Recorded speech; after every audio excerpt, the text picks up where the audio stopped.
የግቢው ሰላም ስቀመጥ ውስጥ ያለው ጸጥታ ከምንም በላይ ምእመኑ ለጸሎት ቦታ ያለው ክብር በጣም ደስ ይለኛል። ፕሮቴስታንት እና ግን መስቀል አደርጋለሁና ልጅነት ነውና ልቤ ውስጥ አለች ኦርቶዶክስን።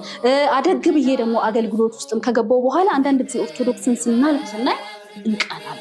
ብዙ ነገር ያስቀናል ማለት የሴት ልጅ አለባበሷ፣ ስርዓቱ፣ ጸጉሯን ተከናንባ የምትገባው የአምልኮ ስርዓታቸው ረጋ ብለው። ምክንያቱም ጳውሎስ መንፈስ ቅዱስ የሰላም አምላክ ነው እንጂ የውካታ አምላክ አይደለም የሚለውን ነገር ወደ መረዳት እኛ ጋር እንዴት ነው አምልኳችን?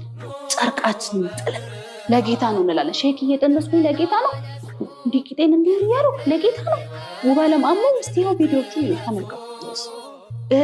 ሰው እያሰናክል ጡቴን የሚያሳየው ሼፔን እንዲህ እያደረኩ ጥፍሬን እዚህ ጋር እንዲህ አርጌ እንዲህ የትኛውን አጋንንት ነው የማስወጣው? በአጋንንት እኮ ነው አጋንንት እያስወጡ ያለው። እላዬ ላይ ስንት አጋንንት ቀምሬ እውነት ለመናገር እና ኦርቶዶክስን ከርቀት ስናይ በጣም ብዙ ነገሩ አይመረከናል እና ይሄ ነገር እያስጠላኝ ከመጽሐፍ ቅዱስ ውጭ ብዙ ነገር እንዳለ ሳይ የሸሸወኝ መጣሁኝና ኦርቶዶክስ ለሆንኩ የቻልኩት በዚህ መሀል እያለው እኔ ያ ኮረና መምጣቱ ለእኔ በቃ በጎ ሆነልኝ እና ቆይ ልክ ያልሆነ ነገር አለ እዚህ ጋር ልክ ያልሆነ ነገር አለ ብዬ እኔ ከዚህ በኋላ በቃ ይሄ መንገድ ትክክል ስላልሆነ ራሴን ከሃይማኖት ነገር አወጣለሁ። እግዚአብሔርን በቃ እግዚአብሔር አለ፣ ጸልያለሁ፣ እግዚአብሔር አመሰግናለሁ፣ ወደ ስራ ይገባለሁ። ይሄ ማጭበርበር ነገር ውስጥ ዘይት መሸጣችን፣ ውሃ መሸጣችን፣ ስቲከር መሸጣችን እንደገና እኔ አገልግሎት በሄድኩ ቁጥር ዘይት አሽጪ እንዴ መከራዬን በለው እኮ በቃ ኮንፈረንስ በሄድኩ ቁጥር ዘይት ማአት ከምሮ ያመጡኝ። አሽጪ ግዴታ ነው። አገልጋይ ሆኜ እስከሄድኩኝ ድረስ ለእኔ ፖስታ 30,000 ብር ሲጠኛል። እኔ ለቤተ ክርስቲያኑ ብዙ ማሰባሰብ አለብኝ፣ ግዴታዬ ነው። አልሽጥም ማለት አልችልም። ስለዛ ዘይቱን አጫርታለሁ፣ ውሃውን አጫርታለሁ።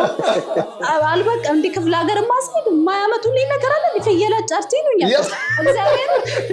ምክንያቱም የገጠሩ ሰው ምስኪን ነው። በፊት ልጅ ያለው ፊልም፣ ሞዴሊንግ አይነት ነገሮች እንደዚህ አይነት ህልም ነበረኝ እና ወደ አገልግሎት ስገባ ነው ያንን ነገር የተውኩት። በቃ ጌታ ይሻለኛል፣ በቃ ጌታ ይበልጣል፣ የጌታ መንገድ ነው ምናምን ብዬ ነው የጀመርኩ። መጣሁኝ። ቁጭ ብለን አንድ ቀን የሆሳና በዓል ነበር የኦርቶዶክስ እና ጓደኞቼ ቁጭ ብለናል። ከዛ ሆሳና በዓል እኮ ለምን አንሄድም ቤተክርስቲያን ተባባል። ምን ችግር አለ? እነሱ ኢየሱስን አለ እንደሚያመልኩ አንድ እኮ በኢየሱስ እኮ እንገናኛለን፣ እንሂድ በቃ እንድሽ። ከዛን አንድ ጓደኛችን ጋር ሄድኩኝ። ኦርቶዶክስ ናት። ቤተክርስቲያን ልንሄድ ነው ነጠላችን ያማችኋል ያምሻል አለች። እንዴ ምን ችግር አለው? ክርስቶስን አይደል እንዴ የምታመልኩት? ስለዛ ሄደን የሆሳናን በዓል አክብረን ልንመጣ ነው። ነጠላ ስጭኝ። አንቺ ያምሻል አገልጋይ አይደለሽ? እንዴ ኦርቶዶክስ ያቀኛል እንዴ? እኔ ያቀኝ ማምጪ ስጭኝ። ፕሮቴስታንት ናት።